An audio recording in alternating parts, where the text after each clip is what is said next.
কেন্দ্রীয় সরকার সদ্য সংসদে যানবাহনের নতুন মোটর আইন হিট অ্যান্ড রান বিল এনেছে। আর এই আইন প্রত্যাহারের দাবিতে গোটা দেশের সাথে রাজ্যের যান চালকরা প্রতিবাদে সামিল হচ্ছেন। এবার এই প্রতিবাদের আঁচ এসে পড়ল উত্তর জেলার ধর্মনগর মহকুমার বিভিন্ন স্থানে। এদিকে সদ্য যানবাহন আইন প্রত্যাহারের দাবিতে এদিন সকাল 10:30 নাগাদ ধর্মনগর মহকুমাধীন রাজ্যের প্রবেশদ্বার চুরাইবাড়িতে 8 নং আসাম আগরতলা জাতীয় সড়কের ওপর প্রতিবাদ সাব্যস্ত করে উত্তর জেলার অল ড্রাইভার ওয়েলফেয়ার অ্যাসোসিয়েশন।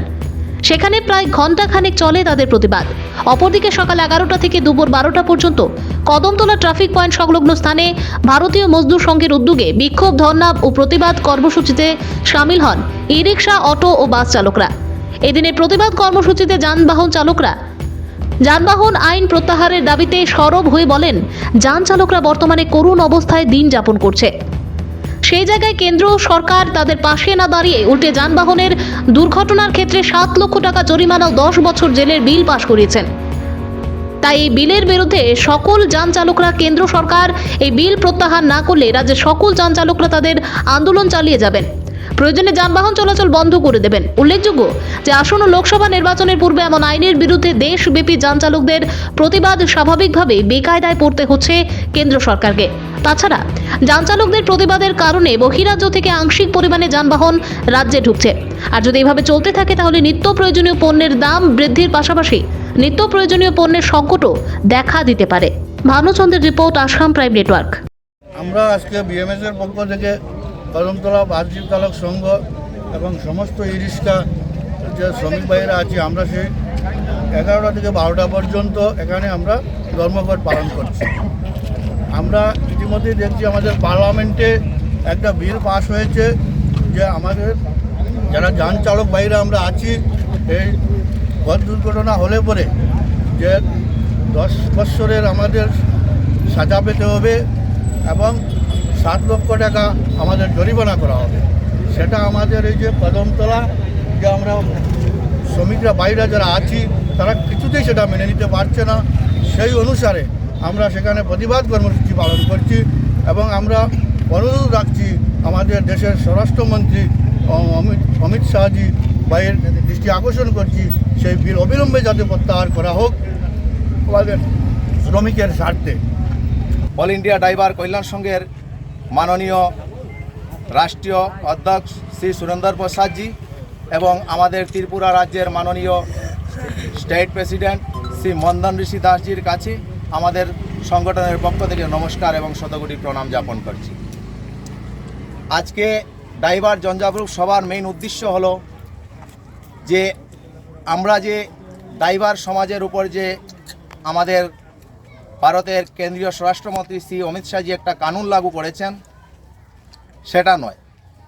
আমরা আমাদের অল ইন্ডিয়া ড্রাইভার কল্যাণ সংঘের পক্ষ থেকে আমরা বিগত 9 বছর থেকে আমরা সরকারের কাছে কিছু দাবি রেখেছি। সেটা হলো ড্রাইভার দিবস, ড্রাইভার আয়োগ, ড্রাইভার ওয়েলফেয়ার বোর্ড এবং ড্রাইভার রাহত। সেটা না করে উনি উল্টোটা করে দিয়েছেন। কিন্তু এটা করলে হবে না যে আমি এই আইনটা লাগু করতে যাচ্ছি না, সেটা আমি বয়কট করে দিচ্ছি, এটাও বললে হবে না। কেননা আমাদের দাবিগুলো পূরণ করতে হবে। আর আমরা রাস্তায় কোনো সময় আন্দোলন করতে চাই না। আমাদের সংগঠন এই মেসেজ কখনো দেয় নাই, কখনো আমাদের সংগঠন বলে নাই যে রাস্তায় গাড়ি দাঁড়া করো, কাউকে জবরদস্তি হেনস্থা করো। কেন আমি একজন ড্রাইভারকে যদি বিভ্রান্ত করি তাহলে কে কষ্ট পাবে? সরকার কষ্ট পাবে না, আমাদের ড্রাইভার সমাজ কষ্ট পাবে। অনেক ড্রাইভাররা আছে এরা গন্তব্যস্থানে যাবে এমনি দাঁড়িয়ে যাবে, কেউ কাকে করতে হবে না।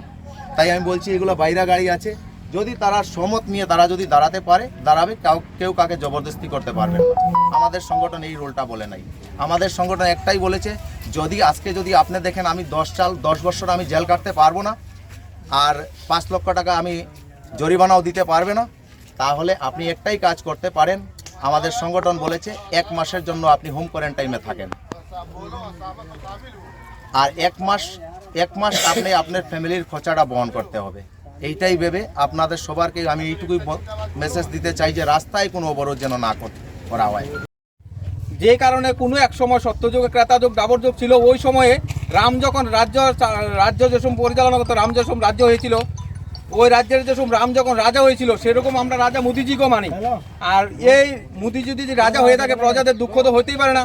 আর যেই কারণে সীতামাতাকে এই রাম প্রজাদের দিকে দেখে, লক্ষ লক্ষ হাজার হাজার প্রজা ছিল সেই রাজ্যের মধ্যে, সেই প্রজাদের দিকে দেখেই রাম কিন্তু সীতাকে নিজের পত্নীকে বনবাসে পাঠিয়ে দিয়েছেন। কার জন্য? প্রজাদের দিকে দেখে। আর আমাদের রাম যদি মুদি হয়ে থাকে, আমরা প্রজাদের এত দুঃখ দুর্দশা কেন আসতো? আমরা ড্রাইভাররা কত কষ্ট পরিশ্রম করে সে মাল বহন করে দিয়ে এক রাজ্য থেকে অন্য রাজ্যে নিয়ে আসি কার কারণে? আমার পেটের জন্য। হাজার হাজার লক্ষ লক্ষ লোকে বুক করে।